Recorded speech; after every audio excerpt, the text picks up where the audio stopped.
Hello and welcome. I'm Tabaragdamu. The Trump administration didn't play it well. I'm talking about the great Ethiopian Renaissance Dam conversation that we had in Washington, D.C. How will the new U.S. administration fit into that whole discourse? My guest today, Sheik Salahadin Wazir, is one of the Americans of Ethiopian origin who have tried to set the record straight on many occasions. A very warm welcome to the program. I'm so happy to see you virtually again, Dr. Farah Gadamu, and thank you for inviting me to your show so many times. Thank you. As I said in the introduction, I'd like to talk about how the United States government, I'm talking about the Trump administration, handled the Grand Ethiopian Renaissance Dam conversation primarily in Washington, D.C.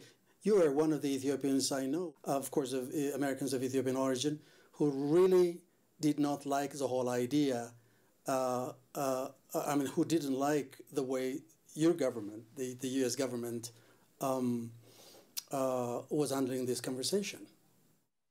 Well, thank you, Dr. Farah and fellow Ethiopian and Ethiopian origins, wherever you are. Greeting of love, greeting of peace, wherever you are from the United States, passing to you all. It is absolutely unacceptable. Ethiopia is a sovereign country, an independent country, mounting thousands of years. So there should be absolutely no dictating term coming from Washington or Beijing or Paris or London or Paris to Ethiopia, forcing Ethiopians to remain silent or follow their all days masters, if you will, to set the pressure.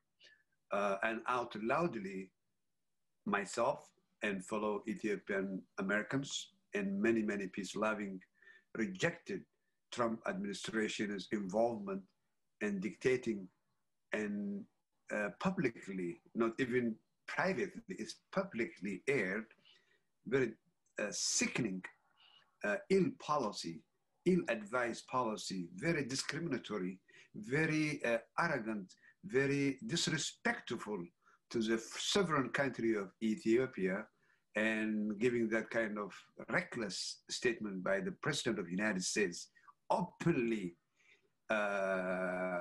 warning Ethiopia, take this notice as serious, otherwise you are going to be bombed by Egypt. Hello, Mr. President.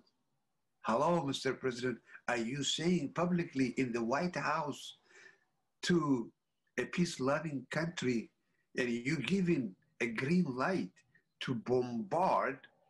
This is outrageous. This is unacceptable. This is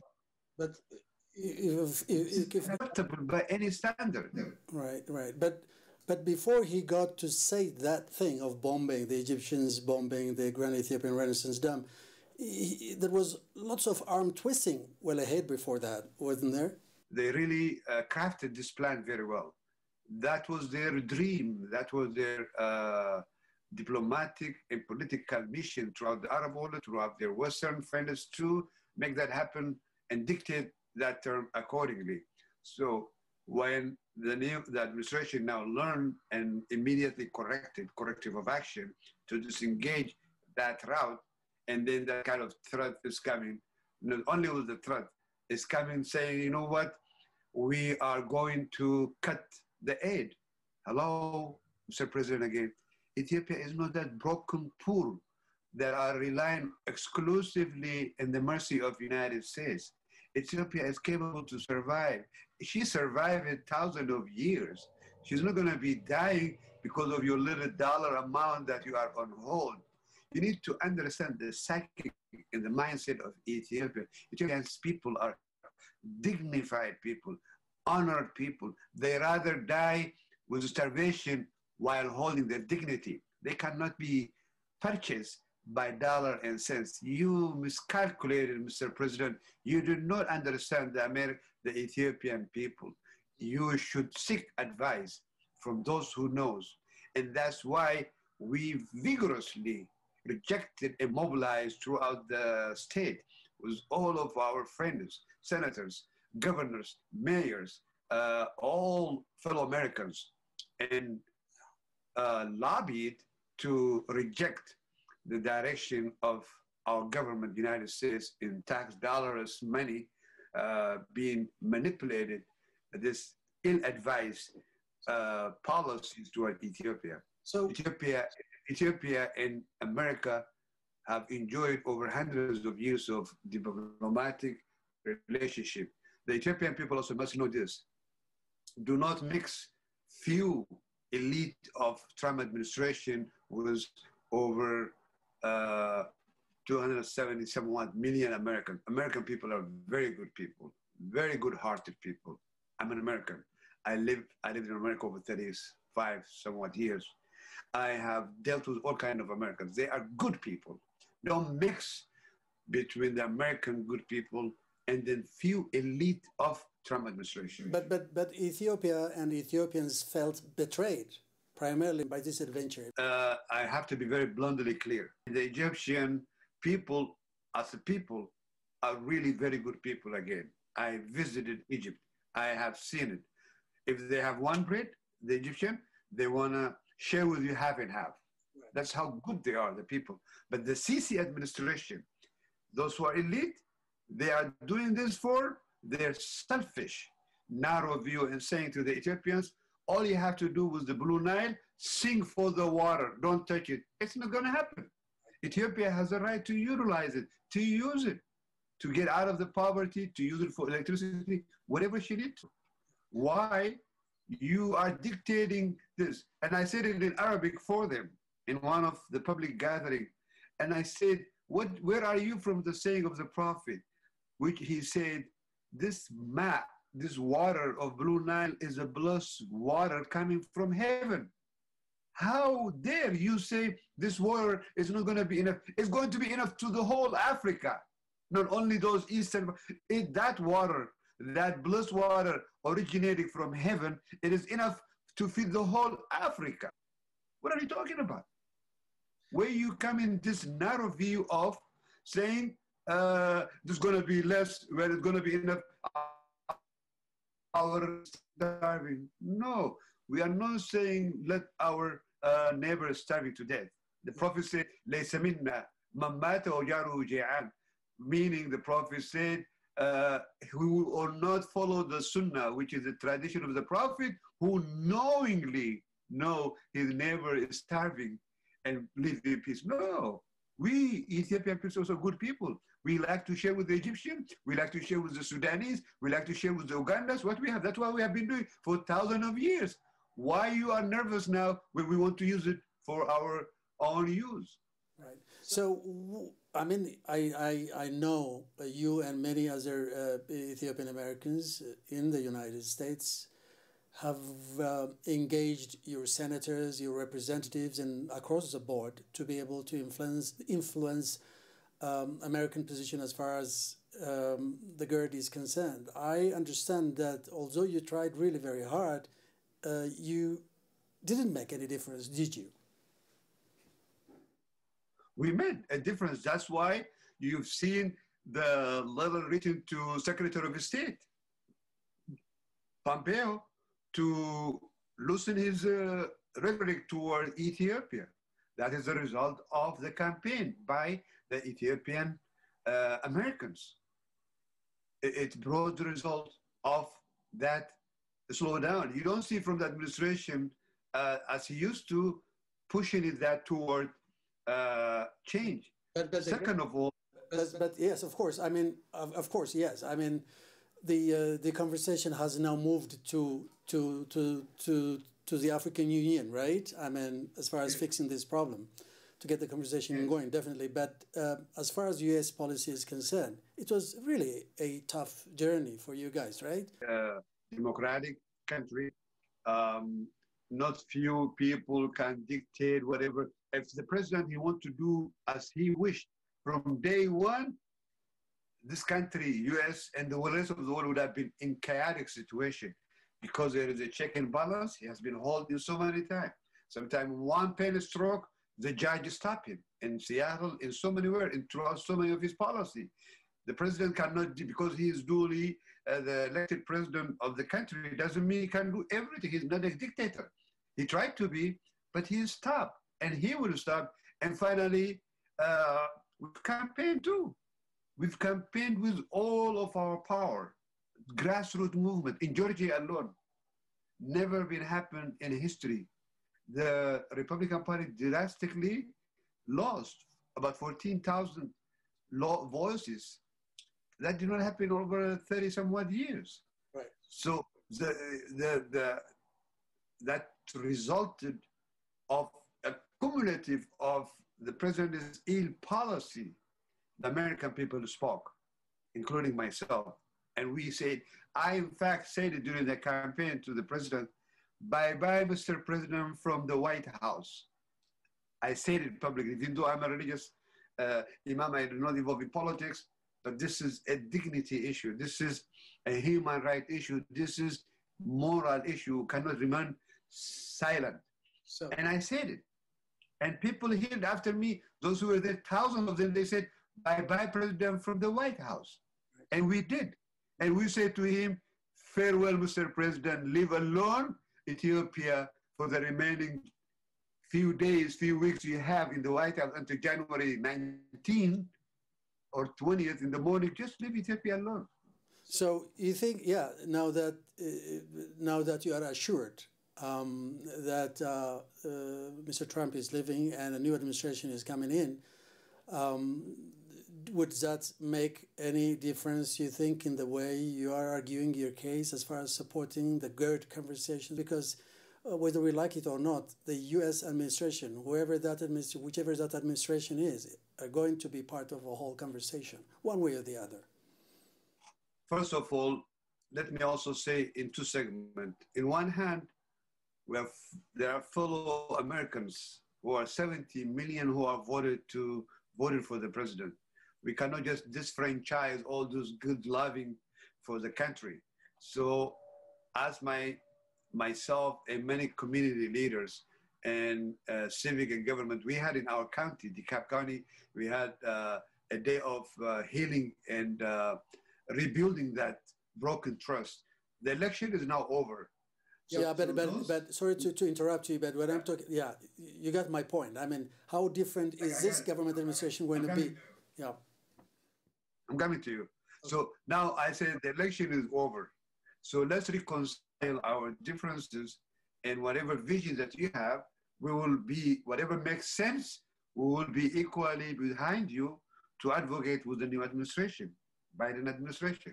Now, Biden administration, we have seen some very promising signal already by including and hearing our voices in our concern. So as he was experienced politician, the Biden administration, we are very grateful and hopeful we will see some positive change. So we cannot also remain silent as we used to, as always say for our Ethiopian people, wherever you are, don't be reactive, be proactive. Reactive is only when there is a problem, you run this. Be engaged throughout the year 724. We are going to engage. Excuse me, but have you continued to be proactive as far as pushing the GERD agenda? Yes. From your side of the world? Never stop. Because the Grand Renaissance project is not completed yet. Why are we resting? The Grand Renaissance project is not completed yet. Why are we resting? So it is still working in progress. So we want to see that fastly, that project completed. I want to see the day with my children, with members of my community, inshallah, God willing, come to. I like to see it with my children, come there, celebrate the day that is going to be, inshallah, inaugurated. I want to see that happen in my lifetime. That's my dream. And I pray that inshallah is forthcoming. So let's support, let's work together in unity. Unity is much better than disunity. Cooperation is much better than confrontation. Peace is much better than war. Love is much outweighed than hatred. Hatred passing to generation to come. Love passing to generation to come.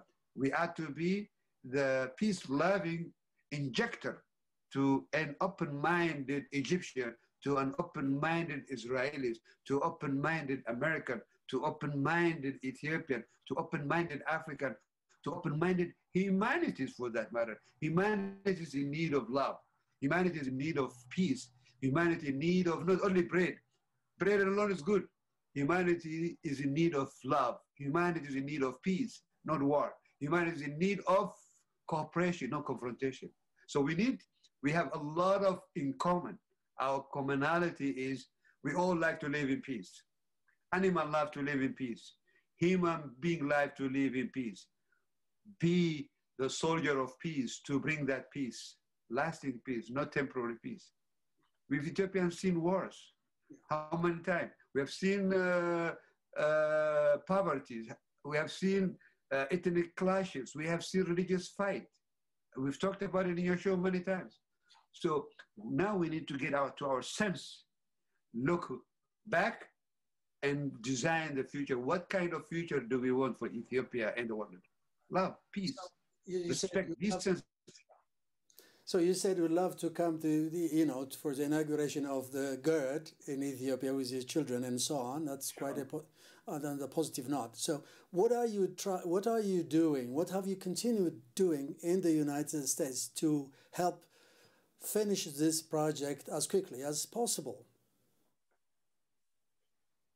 In our part, whatever is our country of birth is asking.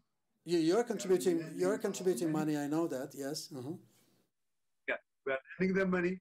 We are contributing financially. We are supporting morally. We are advising technical advice. Wherever is a minefield, the administration and the people of Ethiopia need to be aware. We are advising. Whatever we can do. The good advisor is not only when you're doing good. When you're doing wrong, you need to be advised. So they can get to your sense. So that's what is a good person is what we have to be. But don't be like, puppet or micromanage. You just want to tell what your master or your friend want to know. You tell them the truth, whether you take it or not. And that doesn't mean the door of diplomacy need to be shut down. No, leave it remain open, case by cases, study it in and out, bring subject matter expert, studies in depth from all perspective, say what is in it for Ethiopia today and tomorrow and the future.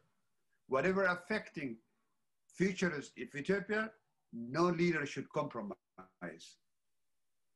No leader should have personal ego, about personal agenda. No, about the country's agenda should come first. And then we come and go, but the country is still there. So yes. As I can see it from this side, there is quite a degree of unanimity as far as this project is concerned. And you are making headways along that line. Is that correct? Absolutely. Absolutely. We are not only lobbying with the U.S. administration, with our fellow Africans. My NGO is AIC, African and Immigrant Communities, composed of many African countries. Nigeria, Cameroon, Kenya, Uganda, Egypt. They're Africans. So we're talking to them to show our side of the story. They get it.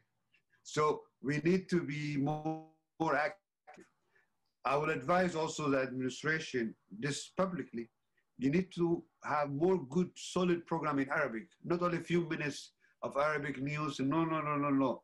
You need to have a correspondent station in Cairo, in Jeddah, in Dubai, to learn. They are your immediate neighbors, to understand their culture, to understand their politics, to understand their strategy, educate accordingly, unified. Public opinion is matter. And you also mean to sell the story, right? Yes. Yes. We are doing our part, and the government needs to do more. The embassies, those who are in those countries, they just should not be just limited to attending whatever the country of the law permit. They need to more exchanging visitation. I have consulted with the Egyptian sheikhs, mullahs, Azhar University, big sheikhs. I'm trying to also address to the Ethiopian Higher Islamic Supreme Council, my former colleagues, whoever now in power, I'm trying to thought together, brainstorm it to those sheikhs visit. From the Christian part, the Orthodox, they have a good relationship with Coptic of Egypt. If they establish those kind of solid relationship between those church, and then the Muslims with those imams and sheikhs have forged partnership, I think that will produce a solid impact and a better understanding between Egypt and Ethiopia, between Egypt and Sudan, between Sudan and Ethiopia. Well, on that positive note, I guess we have to end this because our time is up. Well, thank you very much indeed for your thoughts, Sheikh Salahadin Wazir. It was great to have you again on my show. Thank you, Dr. Farah, for inviting me anytime, and I wish nothing but love, peace, prosperity,